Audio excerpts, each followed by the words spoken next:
Hi, this is Jessica with Dining Traveler, and welcome to the Dining Traveler cooking series where we try dishes from our favorite destinations at home.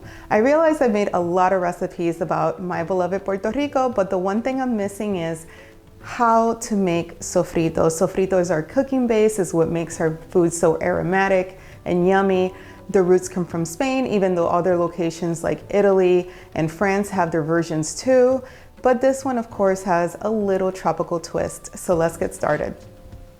If you ask 10 Puerto Ricans their sofrito recipe, it's all gonna be slightly different. And what I wanted to do with this recipe too is have something that people that don't live in Puerto Rico or don't have access to Latin supermarkets can easily make. For example, I live in Belgium right now, so I have to get creative.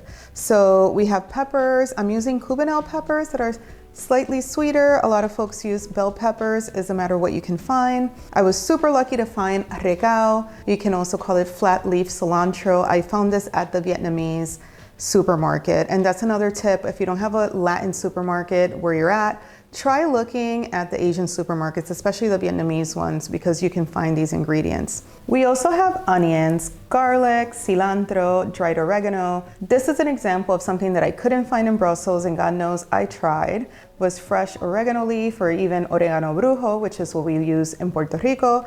And before somebody comes out to me in the comments, we are missing ajicitos dulces. Yes, I'm aware, but I live in Europe and especially in Brussels, can't find them. But this red cubanelle pepper is nice and sweet, and that will replace the ajicitos dulces. We're now gonna prepare the vegetables, clean them, cut them. Just don't go too crazy. They're going into the blender. They don't need to be perfect. Let's face it, peeling garlics is time consuming. And I found this little gadget. It's helped me a lot.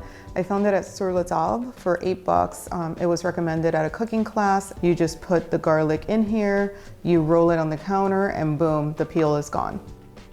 Now to the easiest part, which is throwing all the ingredients in the blender. And I found a very special assistant, La Mini. Say hi. Hi. And when I blend the sofrito, I like to start with the peppers. They liquefy much faster, just makes it easier for everything to blend. I have a Vitamix, which is a pretty strong blender, but if you don't, that's fine. I would just use a little bit of olive oil to soften it so it doesn't get stuck in the blender.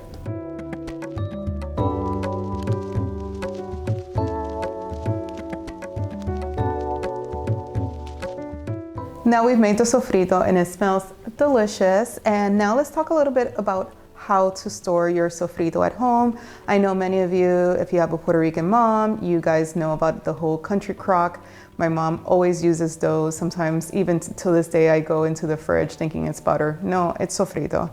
So you can use an ice cube tray, and this is a great way to freeze it, preserve the sofrito. It can hold for several months. Each of the ice cube tray parts holds like around 2 tablespoons. So you can just use 2 of these if you're just making a smaller portion of rice. I also have a glass airtight container. This can hold probably around a cup. And also this is a great way to recycle your containers at home. Let's say yogurt, peanut butter jars. These all work great. Just make sure you wash them very well and you sterilize them.